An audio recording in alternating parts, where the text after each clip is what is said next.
espero que nadie se ofenda, pero hasta que no estás aquí dentro no sabes la grandeza de este equipo. Balcão da área, deu para Yaremchuk, cruzou o Gilberto, que confusão, vai ser o primeiro, tirou para dentro!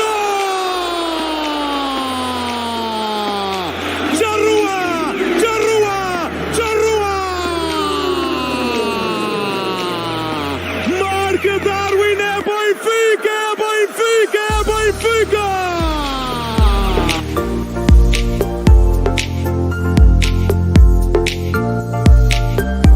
Ele vai atirar!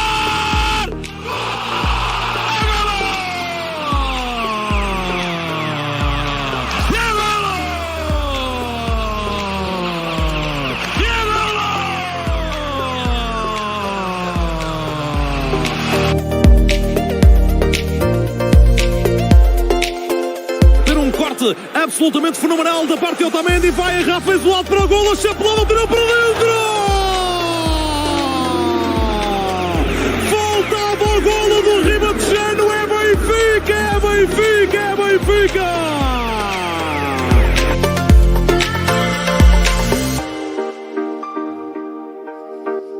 Só nós sentimos isso.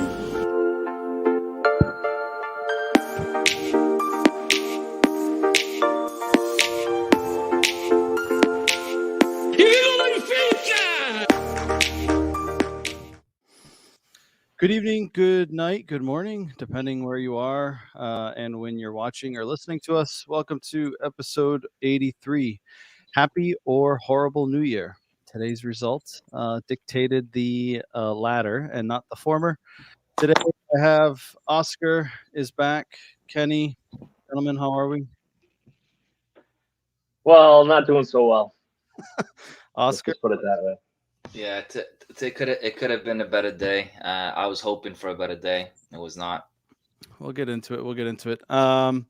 Everyone who's in the chat, feel free to leave us your thoughts, your opinions. I already see a couple comments in there already. Unless you're a Portista, you can keep your comments to yourself.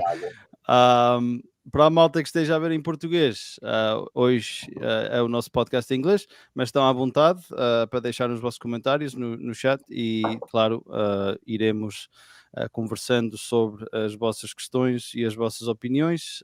Se quiserem, tivemos o podcast em português na terça-feira, está disponível no nosso Facebook e no nosso YouTube também, se quiserem, mas como disse, estão à vontade de deixarem os vossos comentários. Nós todos falamos português, percebemos português, por isso estão à vontade.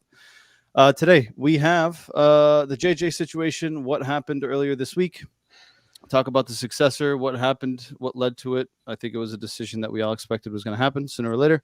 And then we'll talk about today's game. And did we see any improvements? Did we not? Is it all the same? So we'll chat about that. So starting, I want to start earlier in the week, kind of take a step back. JJ, Benfica mutually agreed to terminate the contract. He's basically walked away with a similar deal as Bruno Lage did, where he gets paid his salary until he gets a new job. But he didn't get the lump sum payment that he would have got based on the contract had we terminated him earlier. I want to level set here. I think we're all in agreement here that this decision was coming sooner or later, and it was the right decision, or are we not of that opinion? Go ahead. You guys don't have to wait. I want to hear you. It's been a long time waiting for this to come. I think it's a right decision. It could have come at a better time because this was horrible timing for it. The two Clásicos back to back, but the way we lost to Sporting and then we came into the Taça and we lost to Porto, that's our two rivals. In both games, we got basically embarrassed. It had to happen. It sucks. Porto always gets lucky that it happens, when they're playing us, but it had to happen.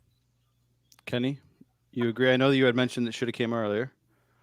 Yeah. So listen, I might go off on a tangent here, but reel me in if you have to, right? So I've had mixed feelings about this, and I kind of today was trying to take a step back and really look at everything, because after, like Oscar said, after the Porto game in the Taça, right? I was immediately after that game. After that game, I was immediately like, all right, I'm done with Jesus. Like, he can't get this team playing where we need to be at against our main rivals for the league, right? And, it's at that point, and I've been a defender of Jesus. So at that point, I'm like, enough's enough, time to do it, right? Then the news yesterday or 2 days ago, whatever it was, he finally gets sacked, right? And my immediate reaction was 5 days too late, right? Now we have to prepare for this game against Porto for the league. And here we are again, with this confusion, with this whole distraction going on. I would have rather had it happen at that time without even reading into what, everything that had happened in the locker room or whatever, right? I was just going immediately off of, okay, he's sacked. But today, looking at it, I don't think we're in a better, like before the game today, I was thinking, I'm like, are we in a better position right now without Jesus for the rest of the league? No, we're not. In my opinion, look, what happened with Lage coming in 19 was really a miracle. No one expected that to happen with Bruno Lage turning that season around. It happened. Do you think it's going to happen again with Verissimo? I highly doubt it. So if I'm going to look at, are we in a better position today, before today's game, right? I was thinking about it before the game. Are we in better position today moving forward? No, we're not. Despite, the hate that we have towards Jesus and he can't get at the end of the day, we are better off with Jesus finishing the season than we are right now with Verissimo. And that's if Verissimo is going to, based off of what Rui Costa said, Verissimo is going to be here till the end of the season. Whether that changes is yet to be, Why do you think that? Why do you think that? Like, why do you think Jesus is better off? Because this is his team. And just remember, it's January coming up, like in 2 days, right? And the market opens up again. Jesus is a guy that wants to spend another 20 million on another defender, another 20 million on another defender. And I think what they're looking at right now is Verissimo to integrate the youth and finish off the season.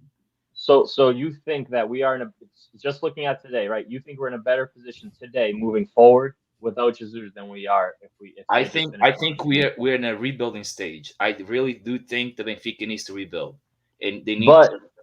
But there's still objectives that we need to complete. The like whatever we want to think, right? That 7 points is the league out of reach, maybe, but the objective's still there. The objective is now harder without Jesus. And Champions League, what's the objective here? And we're out of the cup. We have the League Cup, and we have 14 points to recover to our rivals. Yeah, we still have the league, and we have the League Cup. Whether you want to, put it up there or not, and we have Champions League. The Champions League is something. Yeah, it's right now we've already achieved our goal for Champions League, which is correct. Champions League is an add-on. Yeah, right now, anything above the knockout stages is a bonus, right? Because that goal to reach the knockout has been achieved. So the league was our main goal, and now we're 14 points behind, right? Like I'm counting 7 for Sporting, 7 for Porto. They both have to lose 7 points each in order for us to become champions. That's 14 points, right? And then we have our League Cup, which is to us a Taça do Caneco, right? A Taça de Cerveja, or whatever it is that you guys want to call it. So to me, I think it's instead of wasting more money like Jesus wants to do in January, take Verissimo and like Lage there and bring in a João Felix or bring in a we have youth guys on our youth team that can come into. But Paulo Bernardo is a player that can shine in second half of the season.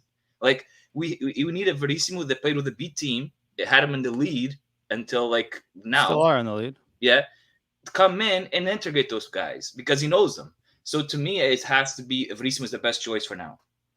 Listen, and Steve, just to say, I'm not saying that Jesus should have stayed, right? My opinion is Jesus should have left. But if I'm looking, I'm not a diretor, I'm not running the club.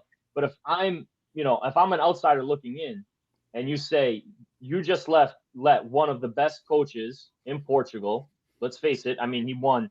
Whether he had a terrible time this second round, he was the winningest coach at Benfica. Won the most trophies ever at Benfica, highly, quality treinador in Portugal. You let that leave, and now you're going to play off the rest of your season. We're still, whether we think we're in it or not, we're still fighting for the Campeonato. I think you're in a worse position, looking from the outside looking in, right? you're in a worse position. But you now, you don't know what Vinicius. You already know Jesus brings, which is a divided squad. You don't know what. No. Well, that's complete. That's outside. That's different. Right. I'm not even talking about that yet. Right. But we don't know. But you don't know what Verissimo can bring for the second half of the season. We didn't know what Lodge could have brought. We got a glimpse of Verissimo too 2 years ago, right? And we lost. How many games did he coach? A handful of games, 4 or 5 games. He had the final of the Taça de Portugal against Porto, Taça Liga. I can't remember which one it was. But again, obviously, 18 games remaining. He's going to have a lot more room to make changes. Correct. No, I absolutely agree with that. And we're going to get into that quickly. I just want to touch on a couple comment here. So, Francisco Reis says, meus amigos, em primeiro lugar, temos que reconhecer as dificuldades com que o Mr. Veríssimo teve que ficar com o menino nas mãos, quer profissionalmente, quer emocionalmente, pelo falecimento da progenitora, which, his mom passed away the day that he finds out that he's going to take charge, which is a massive, right? Like, your world is completely turned upside down, regardless of what relationship he had with his mother. Em segundo lugar, vou repetir-me e dizer, perguntando, já alguém viu um automóvel sem avarias perder uma corrida para um trator? E 2, uma equipa que vinha praticando futebol de recreação em vez de futebol de competição poderá vencer. E obrigado, Francisco. Iremos tocar nesse ponto daqui a bocado. Steve says, wow, I never really expected to hear this about JJ staying. Nuno Duarte, também iremos tocar neste assunto. Estranho, temos reforços que chegam e saíram. E depois temos Pizzi e Rafa Almeida e ficam eternamente e já se viu que são um problema. Não entendo. Iremos falar sobre isso agora. Francisco says, e se fosse atirado ao caneiro de Alcântara e depois gritares que te empurraram? Steve says JJ would spend more money which Oscar mentioned, and I think we expected that. But all right, so we agree that JJ, his time was up, whether it was a week ago, whether it was today, regardless. But I also will say that, and this leads me into this next subject here, is I'm a firm believer that if what happened in the dressing room, or what's supposedly occurred in the dressing room, didn't occur, JJ would have managed the team today. And if JJ had won the game today or not lost the game today, I firmly believe that he would have been the manager going into the new year. I'm very confident in saying that. Do I know that for a fact? No. But from what was also said, the Direção, Rui Costa said, we're going to wait till Thursday and see what happens, right? That everyone seemed to be reporting that was the case. Okay.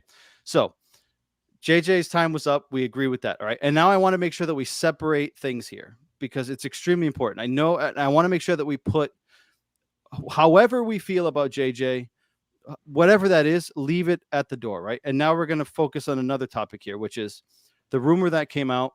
And I know there's going to be a lot of opinions on this. And for those of you in the chat listening, tuning in, give us your thoughts. But I want to rewind here. So when Rui Vitória left, he was sacked after a game in Portimão where Benfica lost 2-0 with 2 ridiculous own goals. I mean, you couldn't have made it look more obvious than they did. I think Jardel actually scored the 2 own goals. He was sacked. There was rumblings that came of that there was something going on in the locker room. There was cliques, there was groupies. There was a lot more leverage that players had in the locker room than maybe the manager should have. Fast forward, Bruno Lage comes in, first game against Rio Ave, we go down 2-0 at home, we come back and win 4-2. He injects João Felix into the squad, right? Shakes things up a little bit. I'm a believer that he wasn't supposed to be our long-term coach, but things just happened to work out really well, and we ended up renewing with him 3 times, if I'm not mistaken. And then at the tail end of his tenure, right, a year, he started in January, he got sacked right around May. A year and a half into his tenure, he gets sacked, right? And right after the pandemic stoppage, we start the second phase basically at home against Santa Clara, and we lose a ridiculous game. But it even started before that, Mike. Correct. But when we come out of the pandemic, we're still up by 7 points or 8 points, right? And we completely threw it away. So then he told close friends of his, who then had an interview with a newspaper, which I was actually reading the article this morning again, where he said there were disagreements in the locker room, and Rafa and Almeida and Pizzi were the ones that orchestrated it all. Again, Whether you want to believe it or not, it's your decision, but there's a consistency here. There's a pattern from when Rui Vitória left to when Lage left. Fast forward to this week, right? There's another rumor that there was a disagreement in the locker room there was an argument after the Porto game that PZ in the locker room said we were humiliated, blah, blah. I 100% agree with that. 100%. If we can't get a reaction out of these players in a situation like that, then I think the problem is much larger, right? Like everyone should be pissed off in the locker room, right? We got humiliated, right? So that I'm totally in agreement with. And then there was apparently Rui Pedro Braz and Luizão got into it because Luizão told him to sit down or whatever. And Rui Pedro Braz said, no, let him speak. Fine. He's a captain. I don't disagree with what was said, right? But whatever happens in the locker room has to stay in the locker room, right? And then it turns out that JJ wasn't in the locker room when that was said. He found out about it. There was a disagreement. Him and PZ got into it. The team said they weren't going to practice because JJ said PZ was done. Apparently, JJ told Rui Costa that he wanted him sold, right? However that unravels, fine, right? But again, what I'm trying to get to here is there's another common denominator again, right? There's another pattern. Again, there's stories that come out in the news, whether we want to believe them or not. I just think it's extremely coincidental or odd that the same pattern would happen 3 times in a row, right? With the same names more or less being thrown into the ring. So again, putting apart what we feel about JJ and turning it now towards what's happening in the locker room. Do you guys agree or disagree, right? And there was fans at the hotel when the team arrived cheering on PZ and saying that he deserved the statue and blah, blah, blah. Like, for me, I think it's absolutely ridiculous that, again, I understand you're a captain. You need to stand up for what's right. And I don't disagree with that. But I think if we're going to have captain demeanor and a voice outside of the field, then I think that should also translate into the field. And I don't see that from anyone, right? And I know PZ hasn't played much, but again, if you're going to have a voice and stir up the pot outside in the locker room and cause chaos, then do the same fucking thing in the field, right? And I don't see that. And today I thought that it would have been the perfect opportunity for the players to come in and fucking lay it all on the line. Intensity, aggressiveness, right? Even if we lost, right? Tactically, coach's first game, first practice, I get it, right? Like, I don't think the expectation was high, but what I would have liked to see was intensity and effort, which we didn't see last week. And today, apart from looking a little bit more organized, I think we still got outdone in intensity. I think we still got outdone in aggressiveness. And then that led to stupid mistakes. So I'm going to start with Kenny here. What's your take on this whole situation in the locker room? And are you in favor of it? Do you think that we need to clean things out? What are your thoughts? Yeah, absolutely. So you said it correctly. Like, you have to separate the two. I don't think Jesus is gone because of the results. He was on track with his objectives. Okay, results were better than performances. I think we can all agree on that. Yes. Okay. What killed his momentum was the loss to Sporting and then the loss to Porto. I mean, it's unfortunate, but especially the one to Sporting at home. That's the worst one. And not only the result there, but how we played. Like, like you said, we didn't have the intensity, the God of the will to fight through that match. We weren't competitive. And all we want to see in those games is at least a competitive Benfica, putting up a fight against those teams. We were not putting up a fight, and that was part of his demise. Now, what really, like you said, the other piece of it is that he just no longer had the locker room, right? If you've got players that are just not going, that they say we're not going to train, how can you continue on with that team? You just can't. My problem is that basically the players made a decision, not Rui Costa. Rui Costa made the decision because the players wouldn't practice with him anymore. Correct. In my opinion, they forced his hand. And to me, I have enough blame to go around. Rui Costa made a mistake. He should have made the decision himself. By him not making the decision right away, waiting for this whole bullshit to happen in the locker room between the players and the players turning against the coach, to me, it just shows that Jorge Jesus didn't have the support of anyone, really. And it shows that the players, like Jesus said on the way out, os jogadores é que mandam no Benfica. and that's a big mistake. I saw another comment in here. Jesus isn't the last one. As long as these players have the thought in mind that they can, they can react and kind of force the hand to the direção, it's going to happen to the next guy that comes through, just like it happened to Vitória, Lage, now Jesus. So I agree. There's two separate things here. And look, I'm not against Pizzi speaking up. I'm perfectly fine with that. There's other, like you said, Luizão and Rui Pedro Braz, all those guys in the locker room. First of all, I don't know why there's that many people in the locker room. Clearly, someone's leaking stuff. It's getting out to the papers. The papers then like to exaggerate things even further. So it's a whole complete mess. But that is, to me, that was pretty much his demise. He no longer had the locker room. So how can you continue, coaching these guys if they're not on your side? So that's what I have. Oscar, what are your thoughts here? And I know that you're a big Pizzi fan and you're a big not JJ fan. And again, that's why I said I want to make sure that we separate it. But what are your thoughts on how all of this played out? All right. So listen, I'm a Pizzi fan. Doesn't mean he has to start or play whatever. Like, that's not what I mean by this, right? Like, I criticize. I gave credit to Jesus when he played a nice game, a good tactical game against Barcelona. We won 3-0. It was a perfect game plan, playing counterattack. And I criticized him for most of the time that I didn't agree with how he was putting the team together, right? But that's besides the point. I didn't like Jesus coming in because he's a type of coach that comes in and thinks he owns the world. He's bigger than everybody else because he's I don't know. He thinks he's a higher, right, than everybody else, and all the coaches. The way he treated Rui Vitória showed how his personality, right? So to me, that coach was never a coach that I wanted to coach my team. Like, I don't give a shit what he went outside. I don't give a shit if he went into the Brazilian league or whatnot. I don't care. I don't want him. Like, the way he left Benfica, I never want him. So when he came in, I said it at the beginning. He's gonna have to win a Champions League for me to accept him in Benfica. So he already had a sour spot in my view. And then he came in and he spent all this money to create a team.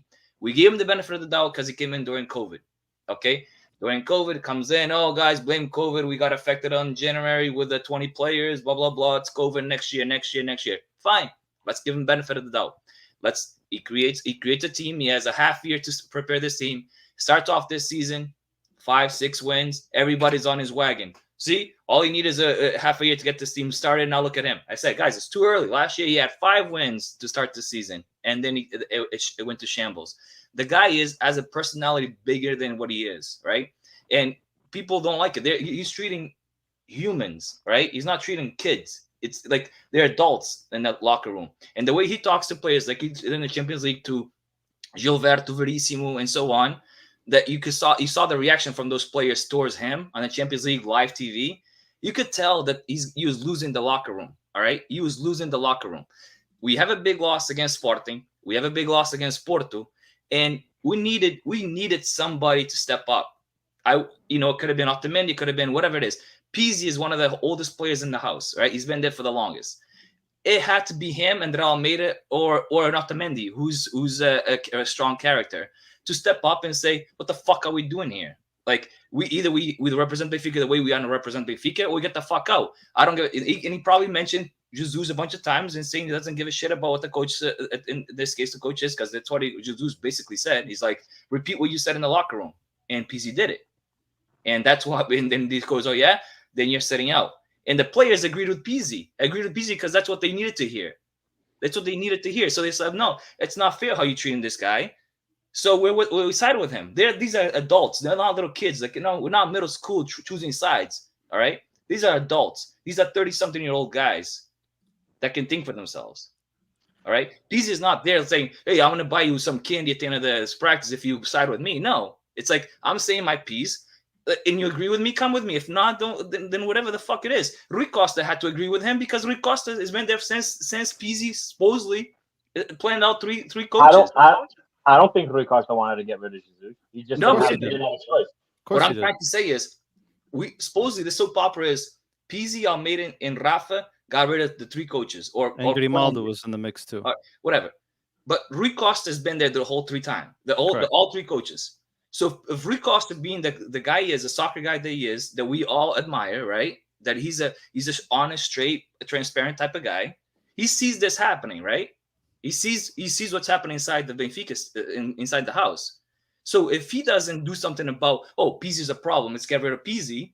In last year or 2 years ago when this was happening, but Rui Costa wasn't the president. Rui Costa's been president for 4 months. I know, but Rui Costa has not from every interview the guy saw from Rui Costa, he praises Pizzi. And that's fine. Well, obviously, he's not going to. He's the dirigent for the club. He's not going to go out and say Pizzi sucks or Pizzi's an asshole. We also heard in newspapers that Jesus wasn't his first choice. So it was not a choice for him to continue. For Rui Costa? Rui Costa. He wasn't. Of course, but he just got elected. He wasn't. But it's easier for Rui Costa to side with the team in this situation because he's not going to get rid of the team, right? Like there's a whole half of the season to go, right? What does Rui Costa have more to lose with? Sticking with the coach that the team is against and they don't want to play for, or trying to get rid of the whole team in January. What's that say about Jesus when the whole team sides? Well, we don't know if it's the whole team, but there was players that were. But what does that say for the guys that have been there and done this before? But who's done it?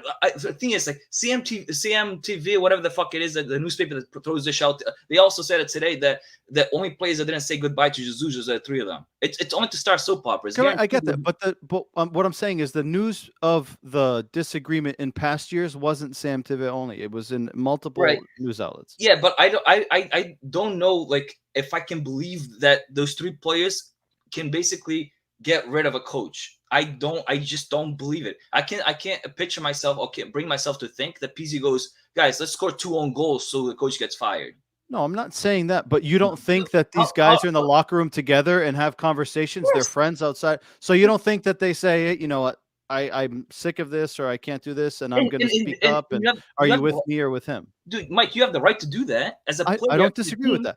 But you're also a professional athlete being paid to represent the club, right? What this tells me is that whoever these players are, I don't care if it's player A, B, C, or D, these players care more about themselves than the interest of the club, is what this tells me. That's the only thing that it tells. That's the only guarantee that I get out of everything that happened, is that whoever these players are, whether it's Pizzi, I don't care who it is, these players to me care about themselves and don't care about the club. I 100% don't believe that. You know why I don't believe that? Because when Lage got sacked, when Rui Vitória got sacked, Rafa and Pizzi were absolute starters in that team. They had the best seasons with those 2 guys. Pizzi had his best season with Lage, and so did Rafa. All right, Rafa's having a better season, or until now having a better season now, but he was having the best seasons they had was with Lage. So if they only think about themselves, they're playing the 90 minutes of the game most of the time and starting. So how are they thinking about themselves to get rid of the coach that's starting them 100%? So I'm going to ask you this, and then I'll pass the ball to Kenny to see what his thoughts are. But if they're so disgruntled, right? Benfica's doing better this year, right, than we were last year at this point, right? We're past in the Champions League. The only thing we're out of is the Taça de Portugal, which we lost to a direct rival. I could see if we had lost to, a lesser team, right? We're in the Taça League in the Final 4. And yes, we're 7 points out of first place in the league. 18 games left. I'm of the opinion that it's done and dusted, but regardless, right? We're in 3 competitions.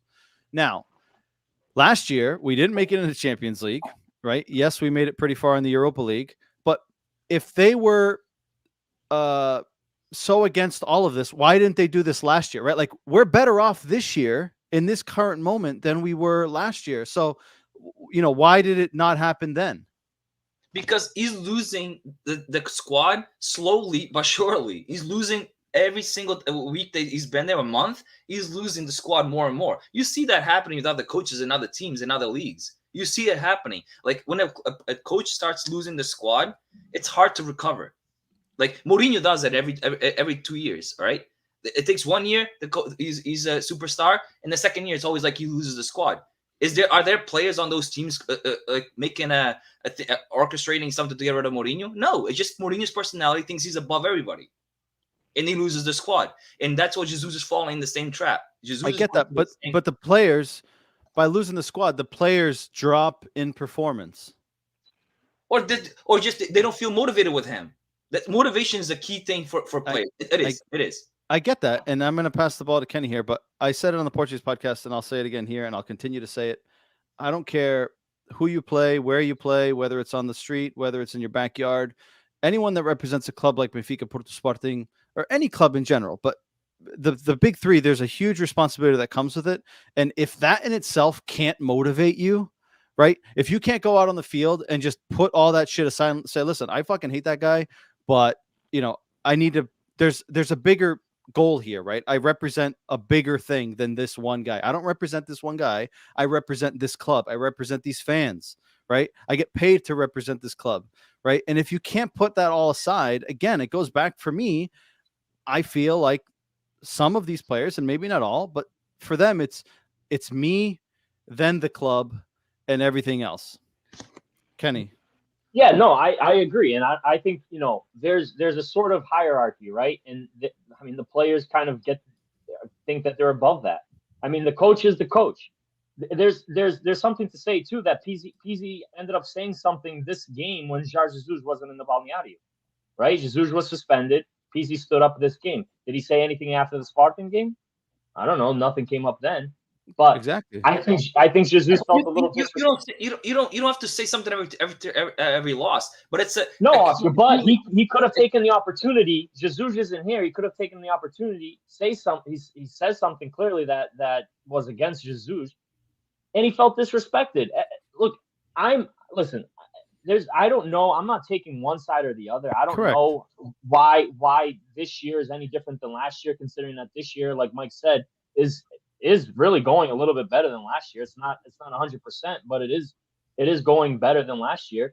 But Jesus last year, when Pizzi had COVID, I remember that conference, the press conference where Pizzi was sitting right next to him after he came back from COVID, and Jesus was there defending the club, the interests of the club, against all the backlash that we were having, with Pizzi sitting right next to him, defending Pizzi, saying, este gajo aqui, nós é que sabemos o que ele passou, que ainda não está a 100%, e está a lutar pela equipa, isto e tudo. So here he is defending Pizzi, and now Jesus is suspended for this game. So he's not in the balneario, and Pizzi steps up saying something. Look, I don't know what was said, but clearly he said something against Jorge Jesus. He had to, or else it wouldn't have blown up like this. So, right, and repeated it again in practice in front of him because he asked him to repeat it. Yeah, and I don't think he did. I think he backed down. He didn't. No, Jesus. That's why Jesus set up to the side. He wasn't happy what he repeated it. According to the newspaper, said he repeated it. I don't know. I didn't read exactly what was happening. My understanding was he didn't repeat it, and he told him, "Yeah, you don't want to repeat it, then you can pode treinar a parte or whatever." I don't know how exactly it happened. I probably misunderstood the paper. But listen, the hierarchy is. I mean, the coach says it. You follow through with it. I mean, if you don't like it, you don't like it. Pizzi also last year, at least he was playing a little bit more than he was this year. He doesn't even come in really till the end of the game. Listen, and one Pizzi's feeling upset and kind of upset about his situation. Says something now. Jesus feels upset about the situation. The players, rather than being professionals and just going with it, they side with the player. And at that point, you've lost the locker room, like we've said, and that's when it became difficult for Jesus to continue. For the team to side with the player, that means the coach has lost the locker room. All right, it's not like the player. It was like it's time. It's coming. It's coming. But it also says a bit about the character of the players. Why does Conceição's the same type of manager as Jorge Jesus? Why does Conceição have all his guys fucking running through a fucking wall for him?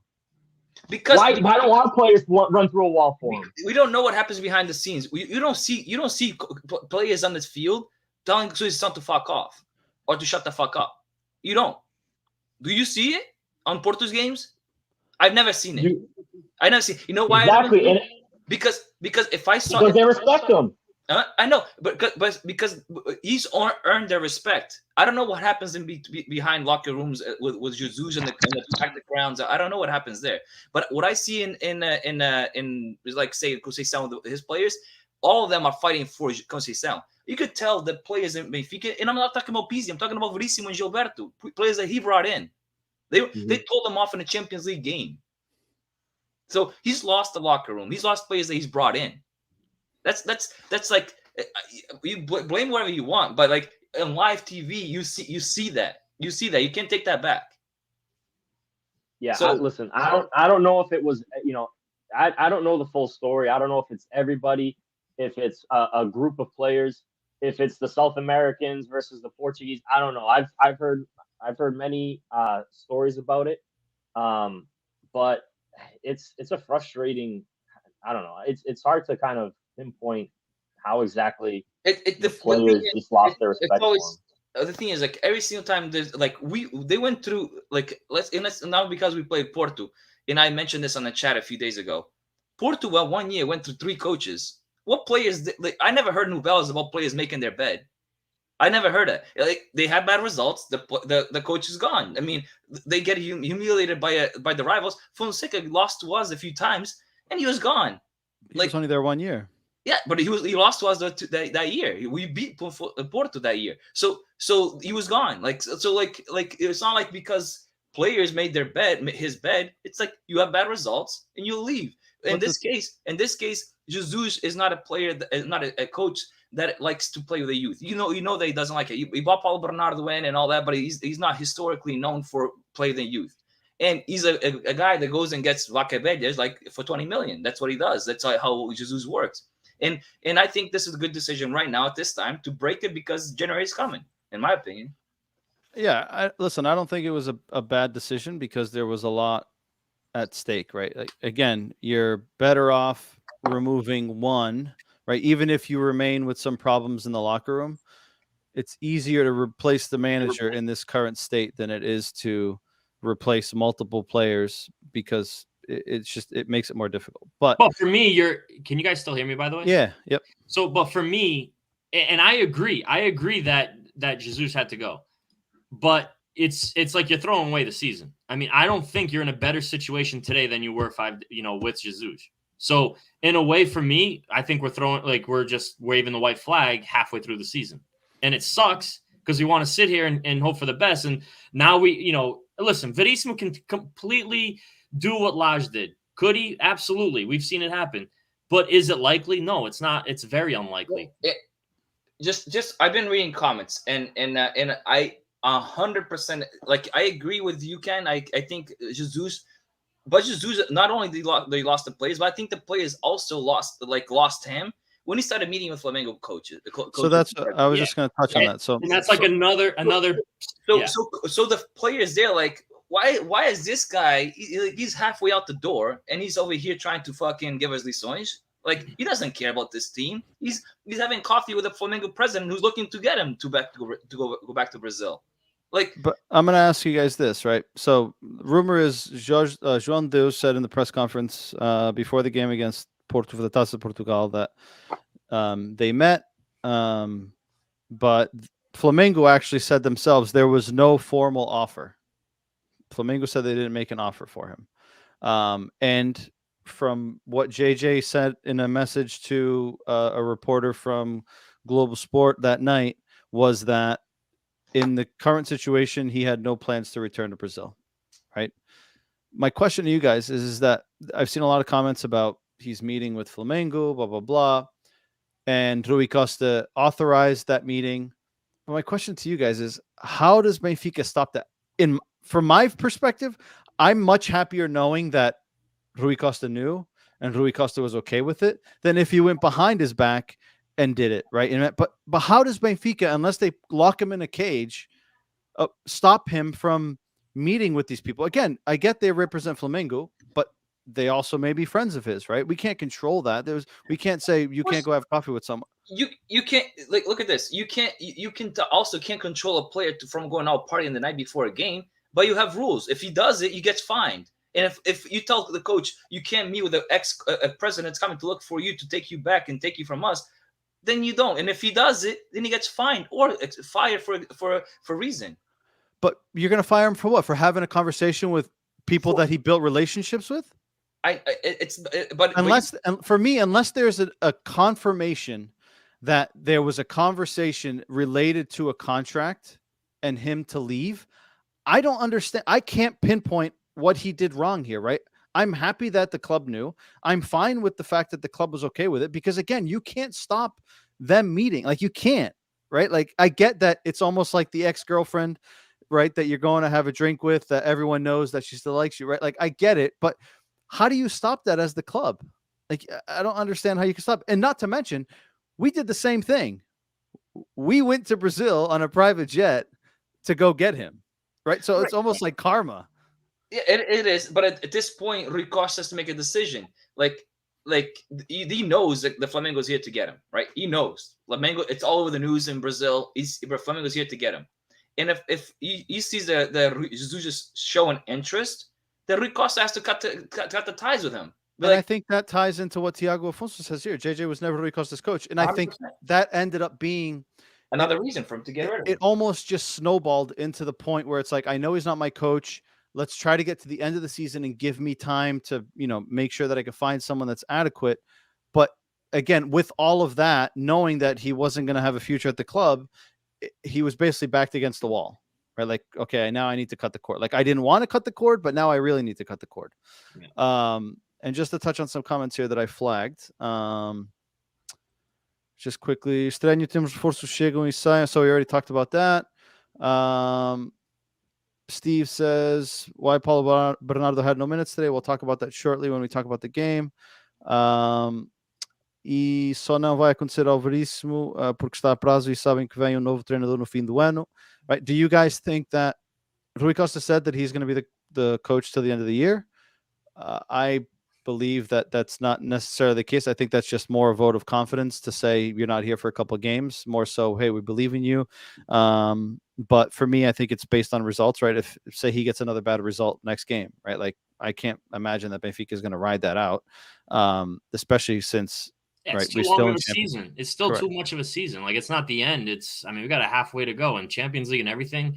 I hope they make, regardless, I hope they make a change. Let's see how competent he is. I mean, I don't know. I don't know much about him. All I know is that he has the B team in first place. So that's correct. But it's a completely different level. I get it, but we also said the same thing about Bruno Lage. Correct, but that was like a fucking shot in the dark, dude. Like, what? Here's my thing with Bruno Lage, right? I know he had that miracle turnaround, but like the following year, he completely fell apart the same way that he did the other. So it's we excuse it with he could have not even been doing the right thing and it just happened. No. There's where he didn't look at Weigl no rendeu com ele. Com Jesus, Weigl's our best player. It just like there are different systems of playing. Like with I think Weigl's going to struggle with this system of playing. You'll see he's going to struggle back to the Bruno Lage time. He's going to be struggling with playing with four backs. Maybe time will tell me wrong, but he's gonna in my opinion. But I think the reason why Lage came in and he basically united the team and the team played for Lage. Like they treated Lage as a part of the like Rui Vitória had lost the squad too. Like Rui Vitória was like the people used to say in the media, it was Paul Mandado. It was like the players that looked like they didn't. Correct. He was a yes man. Yeah. So with Lage, I like Lage. I actually really like Lage. He was a professional coach. He was an educated coach. He was like you could tell the players like even ran to him to hug him for celebrating goals. It was like almost like he's a teammate instead of like a guy that thought that he's above the world, right? So Bruno Lage created a team that turned that season around and won the Campeonato, right? But Oscar, and then he lost his best players, and then he didn't reinvest that money on players right away. He started that was the youth program that we started to use. You had to bring, instead of investing in valuable players or bringing in players with 125 million that we had for João, we started bringing players from the B team, right, and playing those players. It didn't pan out. Ferro didn't pan out right like we thought he did, or like he showed the first season. Some other players didn't pan out, and then we got fired, and Jesus came in, and there goes all the money that we had saved from the sales we did with Bruno Lage. So I can't. If Bruno Lage spent the money that Jesus spent, I believe Bruno Lage would have made a better team of Benfica than Jesus did. Lage was with Jonas as well, right? Yes. Yeah. On Okay. his best. So, right. Exactly. So you like hit the lottery twice with Felix and Jonas in that season. Oh my God! You can say the same thing. Oscar won it. Oscar. You just said they were all running and hugging Bruno Lage. When Jesus won 3 years in a row, you didn't see the players celebrating with him and being his buddy, and despite him being that type of manager on the sideline. When we were winning, everything's great. Bruno Lage was winning, everything was great. And the minute you start losing, everything turns around. You can't just say, "Oh, he's o jogador amaram." Yeah, they were winning, so of course everything's fucking happy and cherry in the locker room. The minute you start losing these games against Porto and Sporting, and you don't get into Champions League, things turn around on you. Even you can be the greatest coach in the world, right? But the problem is with Benfica, you blame Pizzi, Almeida, and Rafa. That's who you blame. After there is something results. There is something to say. Of course. Come on, Oscar. Let's. Do you not believe that there's a pattern? We aren't in a position to blame X, Y, or Z, right? But no, we're not. We can't. Just like you said earlier, right? They asked Pizzi to repeat something, and he said it in practice. Right? Just like we can believe those stories, I'm very confused how you can't believe the other. Like, so we're gonna pick and choose what we want to believe, right? No, I don't have to believe that either. But if you're gonna believe one side of the story, believe the other. But I don't think. But we're not disagreeing with the fact that he spoke up, right? Like we're agreeing with that, right? I think we think he did the right thing as a captain, right? Like they should. But in turn, I think where there's smoke, there's fire, right? And Agripino makes 2 comments here, which I think are interesting. So vou dar uma opinião. Quando o treinador não tem respeito pelos jogadores, ninguém faz milagres, which is correct. Exactly. Hold on, I agree. Yeah. Jogadores não podem ter mais poder que o treinador, já que o Bruno fizeram-lhe a saída, which I also agree with, right? I agree that JJ is disrespectful. He thinks he's above the world. He thinks he invented the game of soccer. We all agree with that. We can't deny that. But I also can't disagree with the fact that I strongly believe, and there's very good indicators, that there's a lot more power in that dressing room than there should be as it relates to directors, coaching staff, and players. But again, those are things that we can't confirm because we're not on the inside. But the thing is, like, let me go back to the Rui Costa point, right? So he's been there through all this. He's had a lot of push or pull inside the direção. He's Benfica. He's Vieira is like basically right hand. You don't think he can have pull and say, listen, Pizzi é uma massa podre, let's get rid of him because he's causing these issues. And then Almeida tá aqui há muito tempo is causing these issues. Let's get rid of him. You don't think Vieira? I mean, I'm waiting for the confirmation that. Because Rui Costa is a soccer guy, he's a smart when it comes to like commodity and the balneario. He's a guy that you could tell that when he played and he's a captain, he knows what this is all about, right? He needs to be unity in the balneario. So I want to see if Rui Costa ever comes out and say, yeah, when this was happening, I told Vieira to get rid of this player and that player. Yeah, and he's not going to do that. But would you? If one of those or a few of those players leave this summer, would that be an indicator for you? No, I think Pizzi should have left last year. Well, regardless of what you think he should have left because he's not playing. No, not because of what's going on. I think he should. Yeah, 100%. I should. Right, exactly. So put that aside. What I'm saying is a player like Pizzi, who's been there for a long time, right? A player like Ender Almeida, right, which we've talked about before. Benfica has a very difficult time, even us as fans, to break cycles, right? We get into this romanticism of it, like, oh my God, I like that guy, right? And it sucks to see him leave, right? But we struggle to separate. He's not fit to represent our club anymore. And Almeida, one of them, right? Out and out Benfiquista from the youth, love it. But if it came down to just being a Benfiquista and passionate, the 3 of us would be there, right? Like that's not what it takes, right? Like there's more that it takes, right? I'd rather have someone in his position that knows nothing about Benfica, but is going to go out there and fucking perform at a high level than to have a guy there that feels and bleeds Benfica, but he's just not fit to play that position anymore. So would you be surprised, or would it tip the balance for you, Oscar, if one of these guys or two of these guys were to be departed at the end of the season.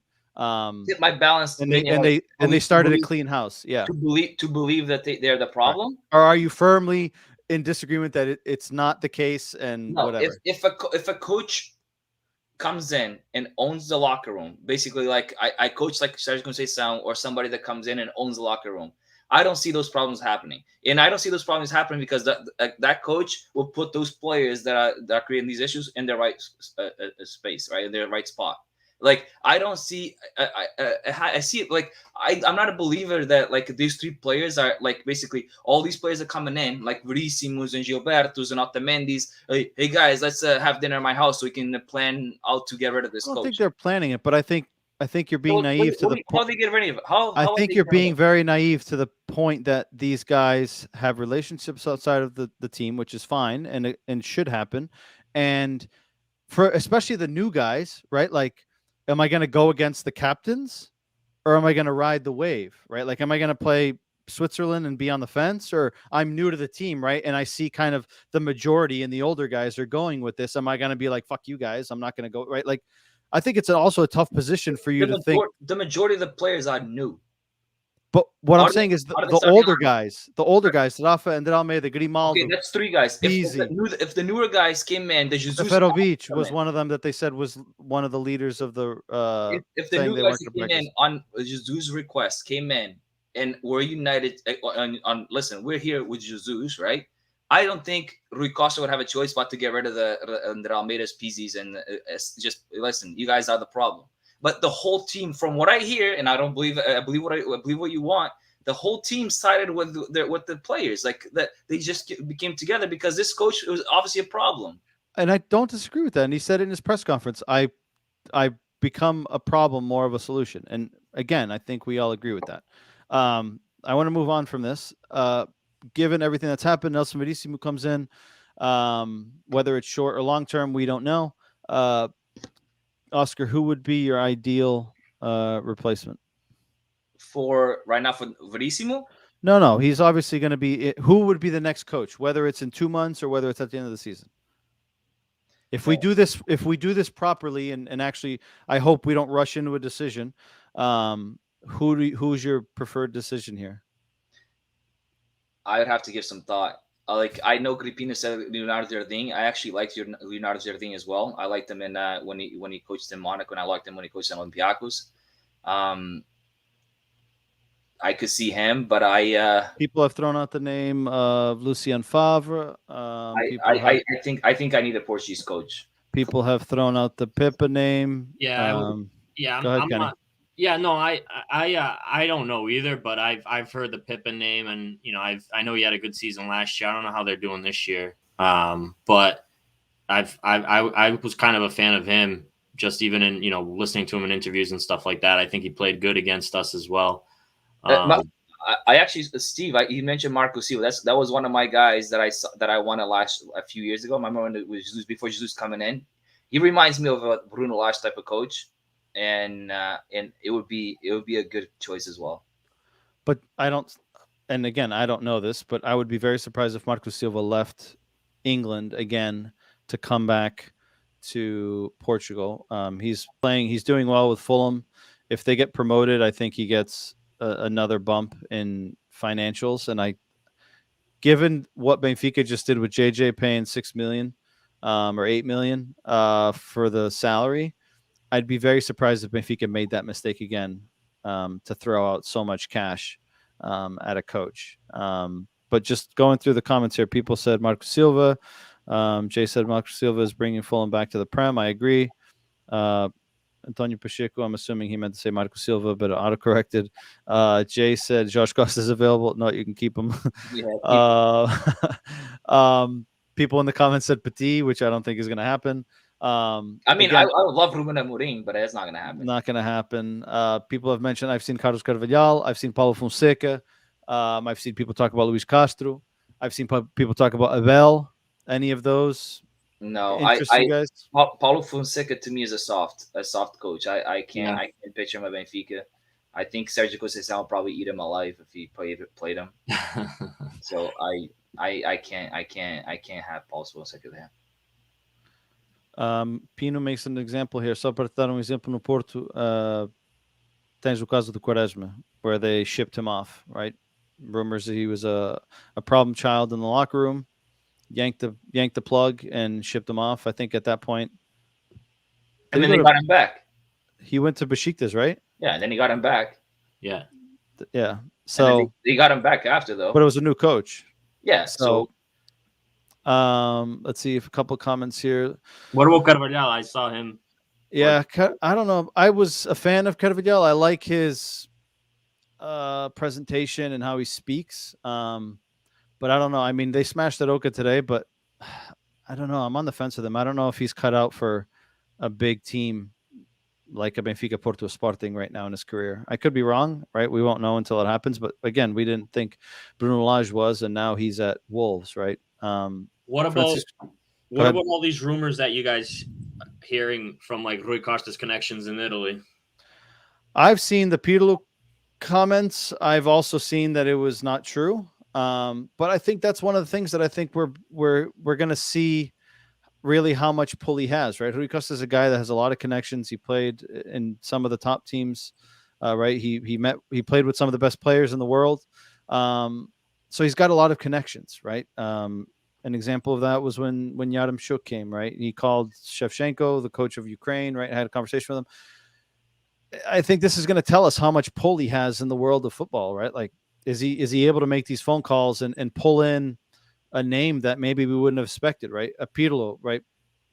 He didn't have a great turnout at Juve, but then again, it was his first kind of adventure as a coach, right? Like, I think he had coached their B team or their junior teams for like a month and a half, and then he got appointed coach, right? Like, so he didn't even go through a process, right? He was basically just relying on his football knowledge as a player, right? And every coach will tell you that being a player and being a coach are two different things, right? So there's a lot more that goes into it, but I'm hopeful that he's able to pull in a name given his reputation in the world of the sport. And I would like for us to get out of the pattern of like the same rotation of guys, right? I don't know if you guys saw Renato Paiva was on Canal 11 and he was talking about how when he went to the Ecuadorian team, which Ecuador is considered a third world country, they did a 2-month process of interviews with psychologists, with the president, with the sporting director. They called João Felix, they called Ruben Diaz, they called Guga, who's on Rio Ave, and they called that guy that right back that was Benfica's that's at Crotone now, Pedro Paulo, one of those. Is a right back. Can't remember what his name is. Pedro Pereira. Yes, him. They called all 4 of them because they were his references to check in, and then he had another meeting, a 2-hour meeting, before they made the final decision. Right. So ideally, I would like, and then he also said that in Portugal, it's like a revolving door. Like, you know, Lito Vidigal leaves Marítimo. Now he's back at Moreirense. Petit left Bessade. Now he's at Boa Vista, right? He was at Passo Ferreira. Like, it's like the same 4 or 5 guys that basically just rotate. And I would like for Benfica to get out of a cycle or fall into that cycle of going to get a Pepe, going to get a Carlos Carvalhal. Like, I would like to have a fresh idea. I know, Oscar, you said you'd prefer a Portuguese coach. Do you still stand by that, or would you prefer to have someone on the outside? No, I prefer Portuguese coach. This is where I think where we went wrong with this team. I think having elections last year is what made this whole mess. I think if we didn't have to win, if Luis Felipe didn't have to win the elections, he wouldn't have spent just thrown out money to get players so he can get those votes, right? He would have been like more like he should have stick to his plan. If his plan was to play like what Sporting is doing now, where they are right now, is where Benfica was on the path. Benfica's on that path ahead of Sporting, right? Benfica's on that path of creating good players, young players, and then selling them high and creating good players. And right now, you can tell Benfica is a good youth team because they're in first place in the second division. So we have talent, and we got away from that by those elections. Those elections came around, and Jesus was like, okay, because we had a horrible end of the season, the only way I can win these elections is if I like basically give money and get players that with names. And Jesus comes with that guarantee of winning a campeonato. So let's throw money out the door. So they think we're investing all this money, making a great team to win the Champions League. And that's where it all went wrong. We basically went back to 10 years ago where we would get like the players that finishing their careers in England or like Volendonks and this and that. And their names came to the Portugal and then Benfica. And then we were always junk. That's why we always never could compete with Porto. Right. So I think that's where we went wrong. I think if we have to get away from that and rebuild again, starting with a fresh mind, fresh eyes, and building from scratch on a youth team. Can you agree? I still think there's got to be a mix. There's a mix. Yes, but like that wasn't. I mean, when we were before Jesus, when we had the Jetsons, the Florentinos, the Gonçalo Rem. I mean, those guys just haven't panned out, and they didn't during that season with was it with Lage, right?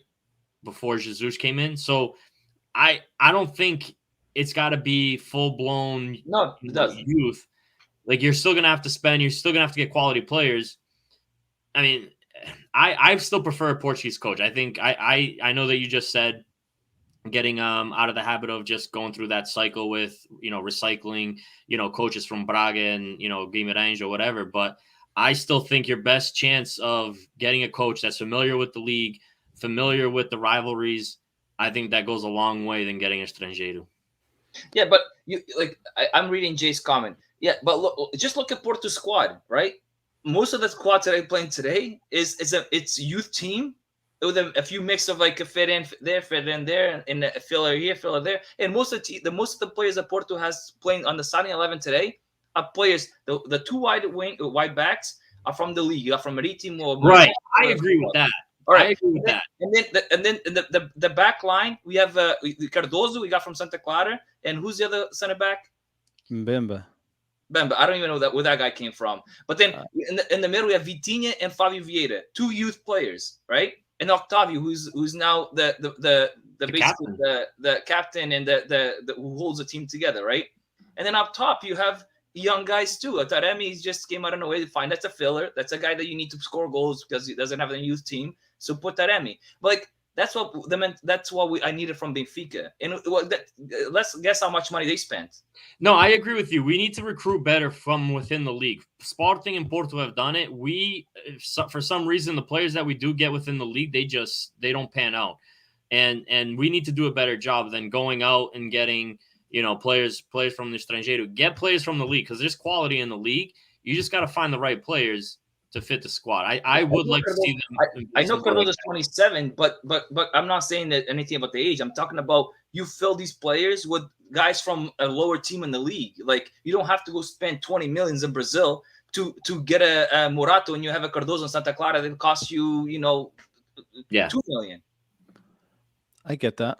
I can agree with that. But it starts with, you talked about rebuilding, right? This is the beginning of the rebuilding. The first step was getting rid of Jesus. The next step is getting rid of the old bags on the team too. Yeah, that's fine. I'm okay with that. But you have to leave a foundation. You have to maybe not Pizzi, André Almeida, or Rafa, but you need to leave a foundation. You need to create a team around somebody or at least a few players, right? I agree. Porto's creating a team around Octavio and at that time last year with Sergio Oliveira, you could tell that was a core there, right? Benfica is not creating a team around anybody. We have maybe Weigl now. No, but Oscar, what I hear a lot is like, oh, we need to keep these players around because eles sabem a mística do Benfica. I don't believe in any of that shit. I don't believe in any of that shit either. No. What creates the mística is winning. Once you start winning, then you have the mística that you're going into matches like Porto does. You're not going to lose that game. You're gonna that's what creates the mística and the garra and the querer. Like, it's not because Pizzi's there for 10 years and he's holding the club. He can distribute like that. That's all bullshit to me. Hey, Kenny, you're one of the guys that wanted this guy out because Vaca Velha. What we're missing now is a Samaris. We're missing a guy that comes in. But even that, I don't agree. Dude, I was a big fan of Samaris. And that's again what I spoke about earlier, right? That's the same thing. Is us romanticizing the players and not being able to cut ties with, right? Like great representative of the club. You show that you care, that it means something to you. But like, again, you caring and performing on the field are two different things. So I disagree with you in terms of needing a guy like somebody, maybe in the locker room, but on the field, like, I don't think he was capable, just like I don't think Andre Almeida is capable of being a regular, just like I don't think Pizzi's any more capable of being a regular. But again, I agree with us needing to clean house, and Agripino says it here too, is Benfica precisa fazer limpeza. But I also think that if we're going to go into this rebuilding, then we better be ready to not win right away, right? Ruben Amorim came in halfway through the season, right? And he stuck to his guns, right? And they weren't very good. They ended up finishing behind Braga, where he was. And right, slowly and surely, it's starting to fucking pick up some speed. But it just pisses me off, like you said, Oscar, that we were at that point, when we won our fourth league, right? And then we didn't reinvest. And then we basically, since then, it's been backwards. At that point, all we needed to do is sell some. Obviously, you can't hold João Felix. Jonas can't play forever, so you have to lose those guys. Just replace those guys, those pieces, like that, somewhat similar players to those guys, and continue. Like, why come around and basically just let's sell everybody or emprestar todos and let's get all news Yarmouk's and Gilberto's and Everton's guys with name. Because now we have money and we want to do what with it? To me, it was right there. I've been calling for Sporting's cliff. That was our cliff. To think that we were in that position, and to now think that if not for a miracle turnaround with Bruno Lage, Benfica could currently today have been 4 years without winning a title. If it wasn't for that miracle title that we got with Bruno Lage. So I quickly want to move on to today's game, and there's not much excitement to talk about. But so Nelson Verissimo comes in, first game in charge. He had one practice to the team, and they traveled yesterday. Made some changes, went to a back four, what appeared to be a 4-4-2, with Gonçalo Ramos kind of dropping in between lines at times, making it a 4-5-1. Gilberto on the right, Morato, Vertonghen, and Andre Almeida at left back, which I think was a nightmare to start with. Two left-footed center backs. I thought in the first, and I had written it down, I thought in the first 30, 35 minutes that they both looked pretty good. Morato looked good. He had a mistake in the second half that could have cost us another goal, and somehow Porto didn't turn it into a goal. Everton, Weigl, João Mário, Rafa, Yarmouk, and Gonçalo Ramos. We lose 3-1, concede 3 goals again. I thought we looked good in the first 20 minutes in the sense of we looked a little bit more organized. We looked a little bit more confident. But again, for me, there's just not enough intensity there. These guys from Porto were just fucking running ragged. Like Kenny said, right? They, regardless of tactically what their output is, their energy levels are just so superior to us, right? Sporting was the same thing. They could play terrible, but the fact that they just fucking run ragged, like, it creates mistakes, and that's how they scored goals. It just creates mistakes. Oscar, what were your thoughts on this game? Did you see anything positive that we could see? And again, we can't judge him on this game because it's one game and it was a very tough situation. So Verissimo coming into the game, obviously he came in 5 days ago. And then he was gone. He was gone for 2 days because of his mom passing. So he basically had 1-2 practices with the team. No, he got appointed Tuesday. They had practice Tuesday. They traveled yesterday, and he had an off day because he had his mom's funeral. Right. But he ended up getting on the bus with the team. So one practice, and then what they did this morning. Right. So he had one practice, max a few lessons this morning. Right. So he really didn't have. I don't know if I was him. Obviously I cannot judge Verissimo out of this game. This is a game that's like, listen, Susanna's messing with you, dude. Let's go. Sue's messing with you. Yeah. So the blame went from Jesus to now like obviously this is still a Jesus team, right? We can't give this team that played today to Verissimo, not yet. So I would, if I was Verissimo, I wouldn't have changed it too much because he hasn't worked anything with the team. So he changed a tactical lineup on the first day with having one practice within the team. It was a big risk. but he had to do it because we had no Otamendi. Correct. So I agree with that. Without Otamendi, you basically like, what do you do? Put Ferro, Morato, and Vertonghen in the middle. That's risky. That's really risky. So we had to kind of play this kind of game. And then on the left side, I'm like, without Grimaldo, who do we put? So I wouldn't have put Andre Almeida. I didn't even know Gil Dio's not even a convocado. I don't even know why. But to me, he would have been our second option for a left back. But he was not in the lineup. So it was a risky move. And I saw in the first half, I think the team was trying to find each other or find like basically the first time they played a 4-2 and this year. So they're trying to find each other. So the first half was like, I'm like, what the hell is going on? It's going to be another game where like Porto is going to run all over us. But I didn't think Porto was as dominant in the first half an hour. And Benfica had a chance. But Porto wasn't as dominant, but Porto created more chances. And like Kenny said in our text message, Zaidu had at least 2 chances where he could have played a through ball and sent someone on a breakaway, and his passes were shit. Yeah. So again, while they weren't as dominant, I felt Benfica was a little bit more comfortable in the game. But I think Benfica in the first half, I saw in the players, they was just like they had a little bit more garra than the last game they played against Porto. You could tell they wanted to do more, but I just they couldn't find the system. The system, the first time they played that system this year. So to me, it looked like they were finding each other on the field.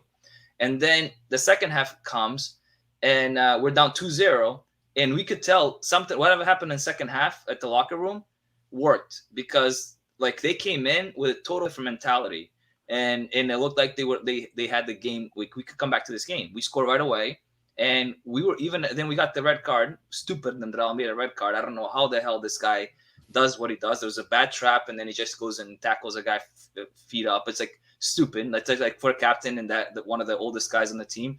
Yep. To me, it would have been like, I'm done with you. Like I just can't fathom the idea that he did that.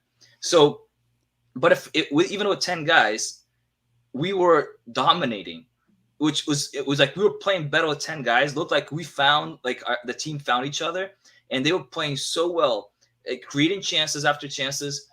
And then Verissimo does what I was surprised about. He changes the team. He changes 4 guys on the 65th minute when we were all over them. Like what the hell? Even I'm not blaming the guys coming in or the guys going out, but we were playing well. You don't change a team or don't touch a team that when we're all over them. Let them continue until you see that somebody's tired and you change one guy and replace that one guy. You don't replace 4 guys of your the fastest guys, and to that point, to put in slower guys when you're playing with 10 guys. You just don't do that. So to me, that was like maybe Verissimo doesn't know the team yet and he's just trying to test it out. But that was like, what the fuck are you doing, man? Like, yeah, I think his substitutions killed the momentum that we had. Absolutely. I mean, I think it would have killed us anyways, because the last 25 minutes was painful to watch. It was basically like keep away. The team just had no legs, which I'm not surprised by. Kenny, agree with what Oscar said? Did you see anything that you take away from it? Yeah, no, I mostly agree with what Oscar said. I mean, trying to keep it short and sweet. I mean, I do think that we played better than the other game. Like Oscar said, Verissimo's coming in, changing the system. It's hard to expect much different or a better result than last time. I mean, I actually guessed the right score for this game, and I'm sorry to say that I had to guess a losing score, but. It's just hard to take a look at all the, everything that's going on, right? You're probably losing some of your top players with Otamendi, Darwin, Grimaldo.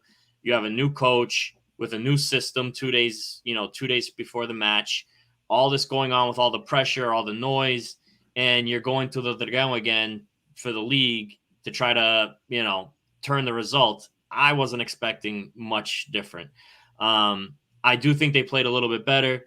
Yaremchuk, I think, had the first chance of the game. Well, not the first chance of the game, but we could have gone up if he had hit that one. And then they come right back down and score 2 goals. And then they come right that. Yeah, exactly. So that play starts from a Zaidu burns Gilberto on the line and could play the ball in for a breakaway and passes it right to Morato. And we go down the field and almost score. And they come back down the field and score. Right. But you notice that their 2 goals came from a position that if we had 3 defenders or 3 CBs there, probably wouldn't have happened, because they just legit like autostrada right through. The 2 CBs system wasn't working because they were just like not used to each other playing there, and it's just 2 CBs.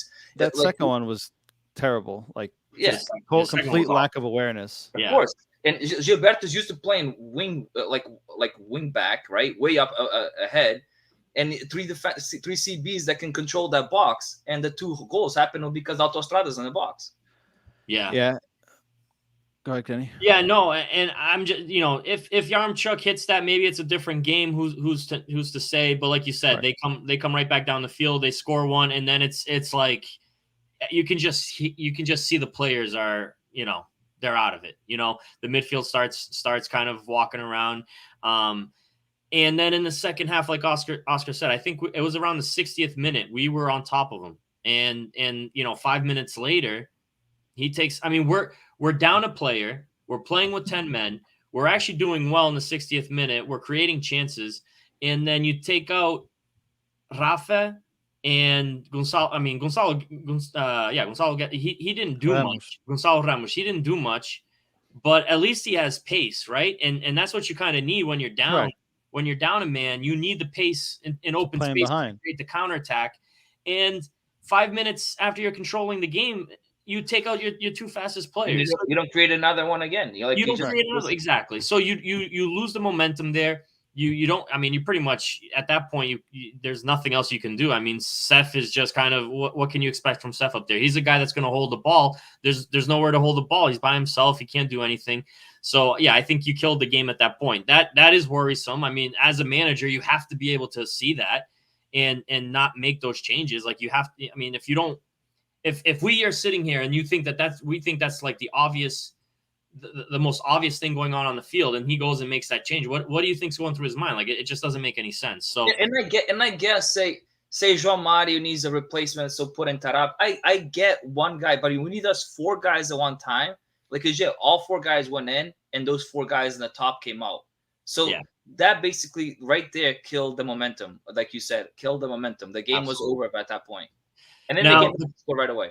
Now the question is, moving forward, does he change back to the 3-back system? Does he try to work his 4-4-2 or 4-3-3, whatever he plays with moving forward? That's the question. I don't know what's going to happen here, but I don't know what happened, but I think Morato I think he pulled a hammy. It looked like he was just cramped more than anything. It looked like, because before that he was on the ground stretching, and then you could like he didn't pull up like a hamstring. He pulled up like his muscles tensed up and he couldn't move.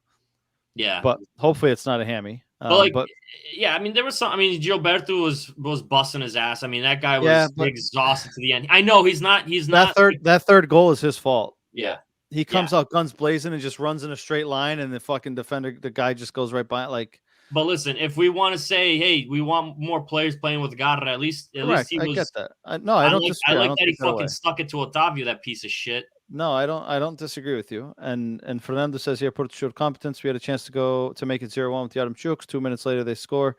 Gonzalo Ramos had that chance that he could have tied it, and he kind of fluffed it. Rafa's pass was a little bit wider than it maybe could have been. But he has to shoot that. He was trying to correct. Shoot. I don't disagree with you. But then again, I just wanted to quickly touch on one point of this game is, once again, Rafa failed to show up. And the one time he showed up in this game, we scored.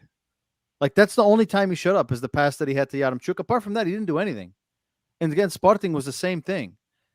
Last week against Porto was the same. Like, we've praised him so much of how good he's been, and he has. But I just get the sense of the only game that I can think of that Rafa showed up was Sporting 2 years ago when he showed up against Porto with Felix. Yeah, 2-1. That's it. But like, apart from that, like, I can't think of him showing up against. I disagree with that. Last year, Porto kept breaking his legs every time. He kept going through the middle. Remember, he kept cutting guys in the middle. For the Tassa. Yeah, they kept breaking his legs. So he does show up against Porto. Right now, it's tough. Dude, we talked about the João Mário, the same situation. João Mário was like started off like a superhero, and he's been quiet lately, right? Like these players have been playing 90 minutes most of the games, and at some point the guys are covered. I guess we need to you need to give him rest. You need to get Rafa plays most of the game, almost every game. Because you don't have any other options. Everton sucks. And he's the type of player that you'll like run up and down the field like 20 billion times in one game. No, Oscar, I agree. I agree with the Rafa take. And let's be honest. I mean, if you're gonna any team playing against Benfica, your game plan is to shut down Rafa, and I think they do a good job of that. I mean, they knock him on his ass. They don't let him take his. He's gonna get a couple of sprints, right? A couple of runs.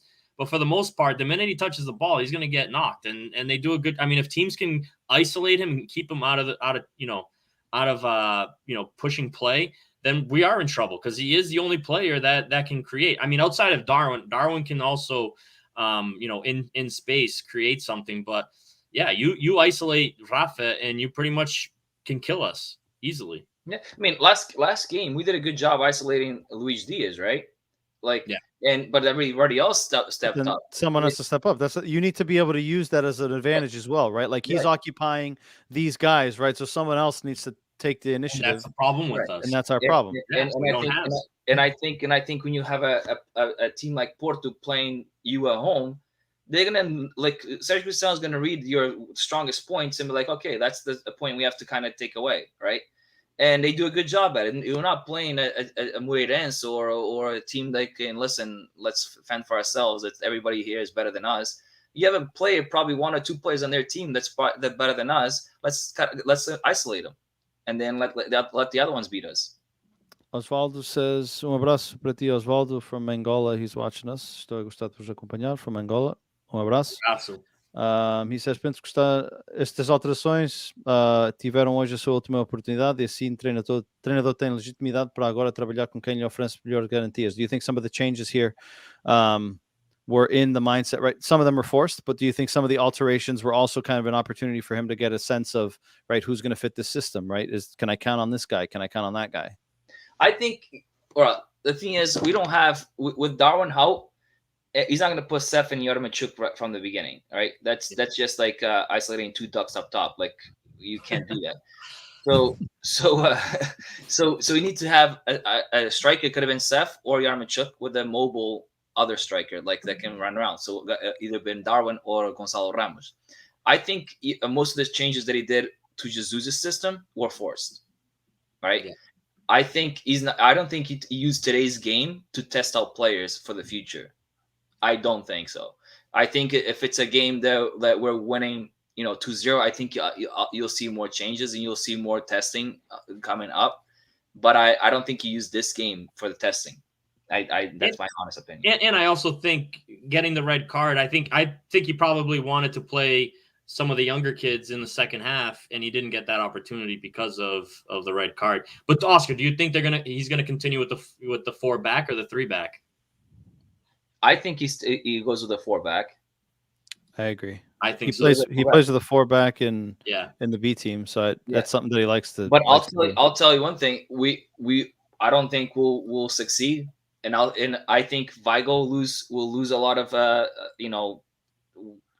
potencia in that midfield because he's gonna play a 4-4-2. He's gonna probably most likely play with. What about the 4-3-3 or 4? Yeah, I like the 4-3-3. My system would have been a 4-3-3, right? That's what I put on the thing today. It would have 4-3-3. But we can't. Grimaldo on the 4-back is weak, right? Gilberto. But he's worked for us before. It worked for us. We won with a back four for a long time. We won with a back four of Bruno Lage and Verissimo was his assistant. Right. And I think with Lucas Verissimo out, 4-3-3 or 4-4-2 is probably our best option this year. We'll tell. We'll see. Jay says, no, you didn't isolate Luis Diaz. He created every goal. I disagree. The first one was a throw-in. The second one was a corner kick it was a corner kick that they played back into the box and the goalie punched and Vitinha scored. and I don't remember what the third one was. The third Jay's one, very I think, interested in today's podcast, huh? yes, I like it. He's watched an hour and a half today. I like it. Muitos sportistas today. Get that number up. Fernando says we have players to play a 4-3-3 and a 4-4-2, depending on the opponent. I agree. He also asked, new coach, do we want a new coach that knows the talents from the Seychelles? This is an opportunity to do like Amorim at Sporting, mixing young players with experience. I like that. That's what I absolutely. That's why I believe a Portuguese coach, because if a coach comes from outside, from a Germany or from outside estrangeiro, he won't. I don't think he's a coach that's gonna go and bring out the youth and players like we see in the youth the under 21 Portugal team, like the Vitinhas, the Bragança from Braga, from Sporting, the Fabio Vieiras, like even Florentino when in the UT on the U21 Seleção team. These guys are good. They are good players, and I don't think a estrangeiro would go and get them. Yeah, I don't.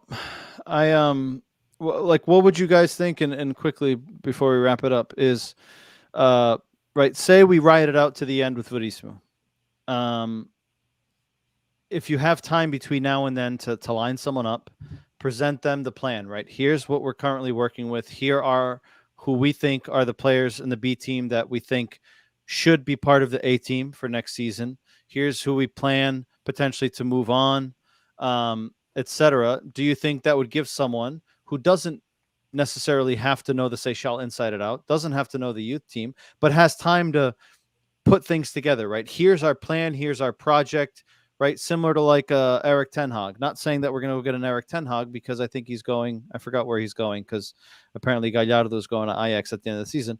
But someone like him who's capable of grabbing that youth, grabbing that project, right? Ajax has a defined plan. This is our strategy. This is how we do things. And we need to fit the coach to that strategy, opposed to what I think a lot of teams do in Portugal, not just Benfica, is they fit the club has to fit the coach's strategy, right? Do you guys agree with that, or do you think it has to be the other way around? I think if there's a track record, if you can show me that there's a track record of something like that with developing the youth system into the main squad from a different outside club, I would consider that. But I still feel more comfortable, and I think we have better success with Portuguese coaches within the league, a coach that has history in the league. Look, this is the situation. We bring a coach that's Spanish. He's going to bring a lot of Spanish players from the B teams of other teams, right? Like we'll they can pen out. They can be really good. Like just like a Portuguese coach goes to a estrangeiro, all of a sudden they become Portuguese. Like all these Portuguese players go there, right? That's they're familiar with is the players from their country, and easier to coach as well because language and all that, right?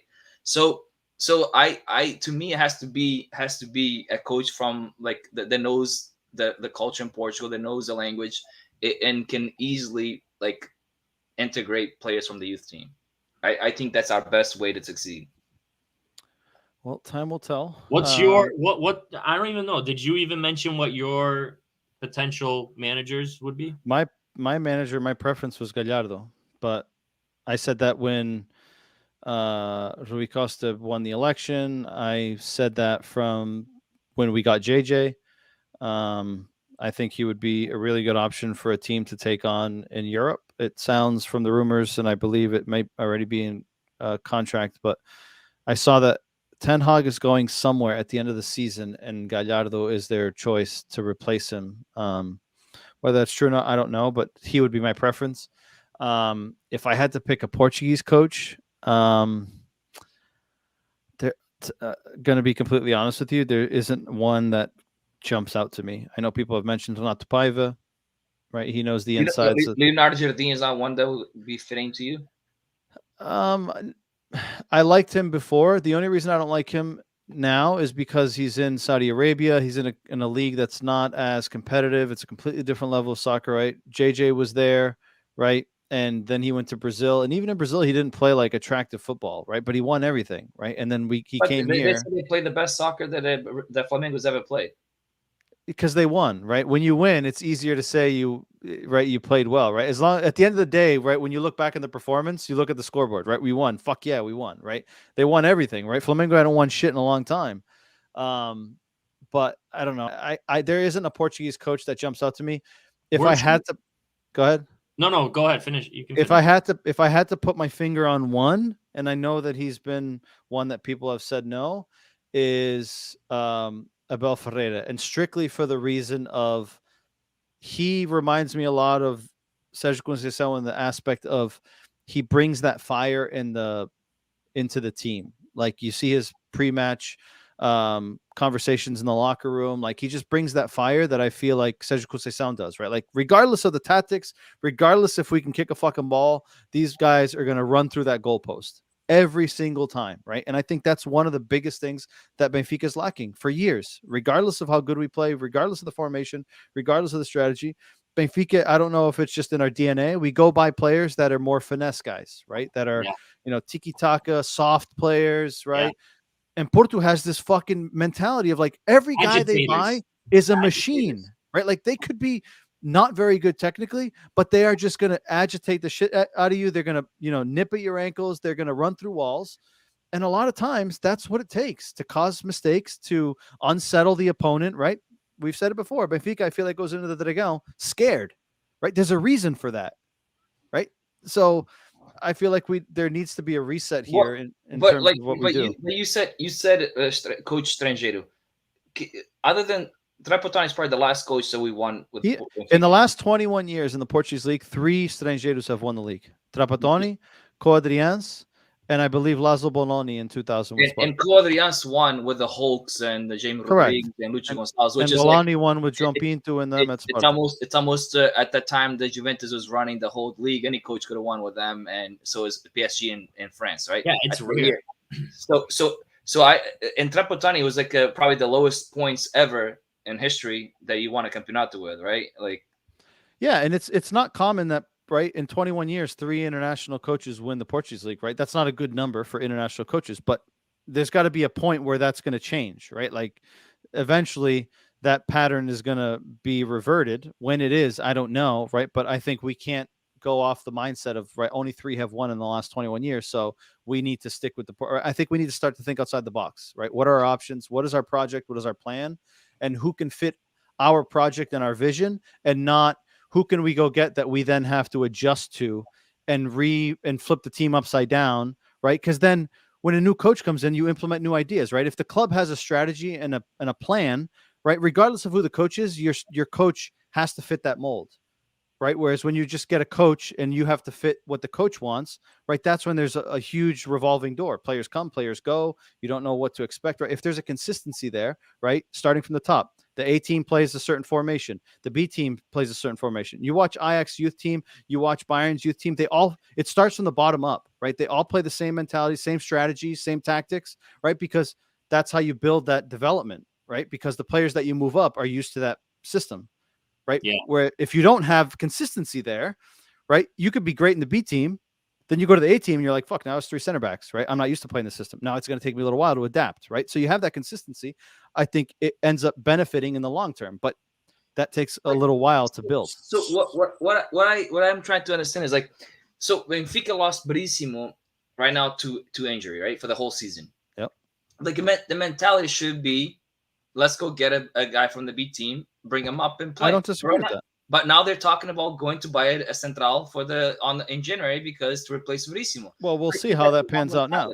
That was JJ's choice. I don't know if that'll change now with Verissimo. I can't imagine that they're going to give Nelson Verissimo string to make changes. No, he's going to use Ferro. Wasn't Ferro part of the convocatoria today? Ferro was there today. Tomás Araújo was there today, right? So I think they're going to say, listen, we need to make do what we can. If we need to go, we'll go get someone on loan. Right.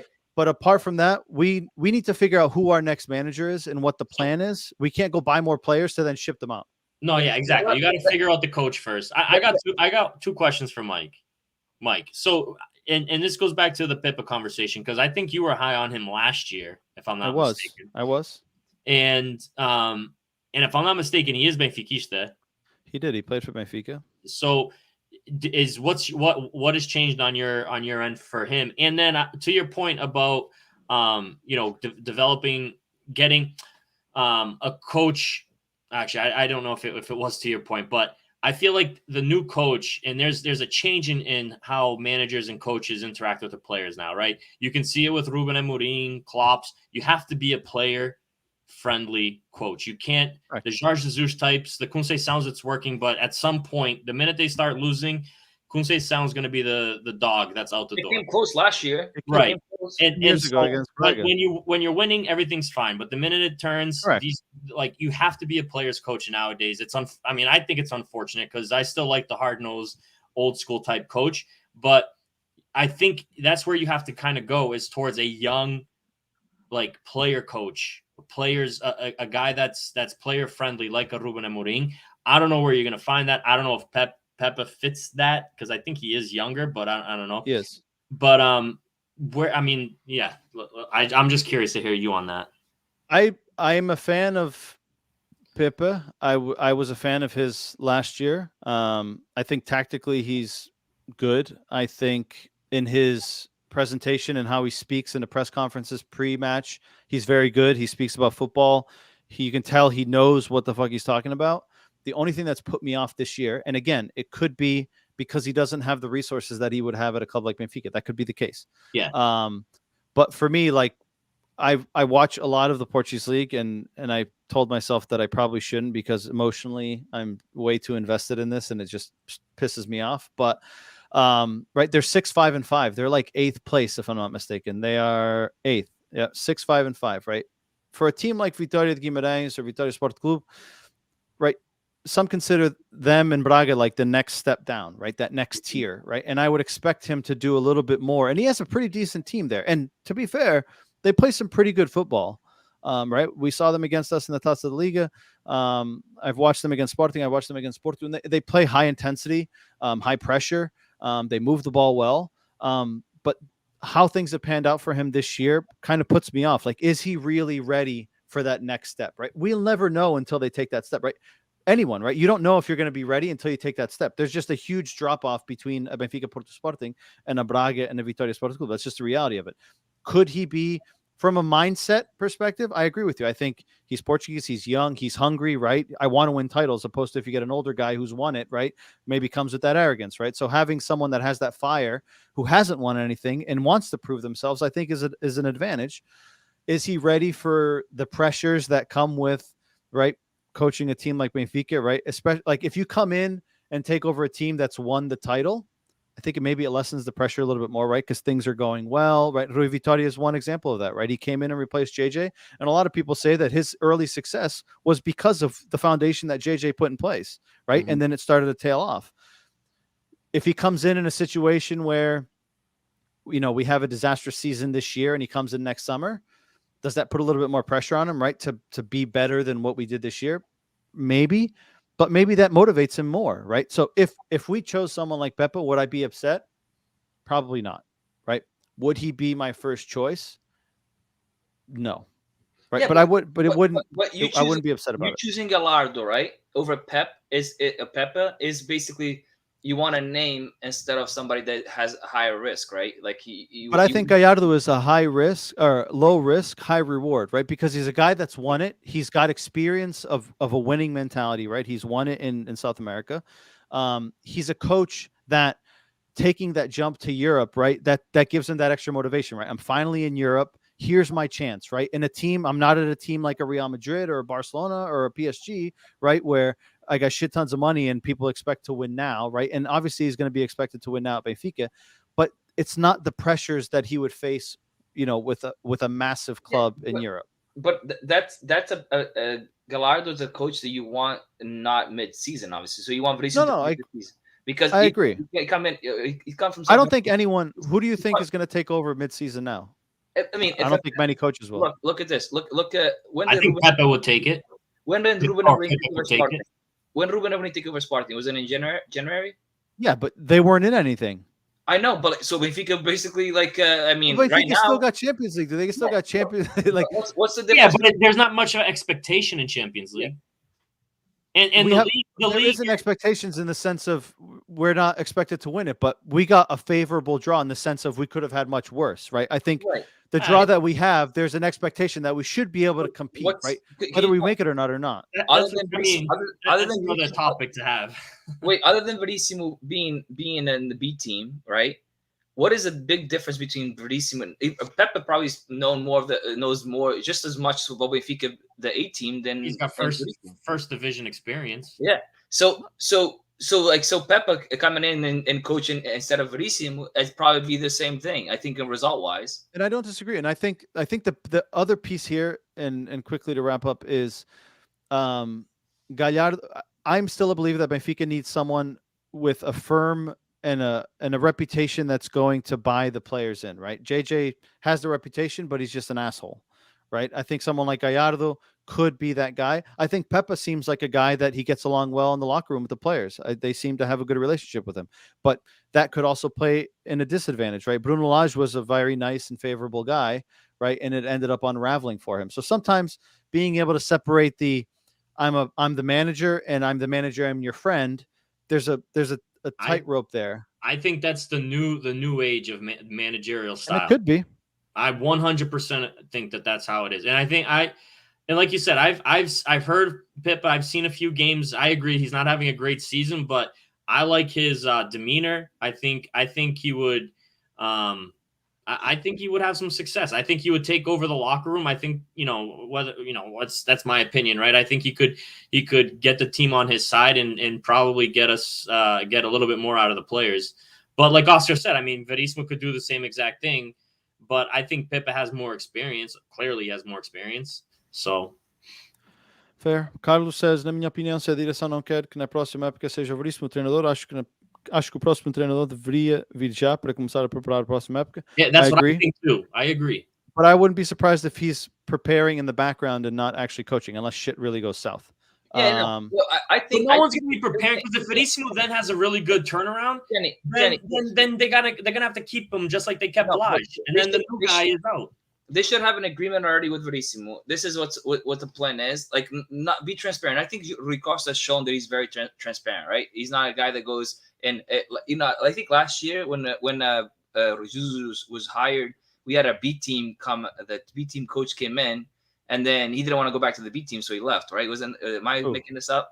Like our last year's coach that came in and replaced. It was Verissimo.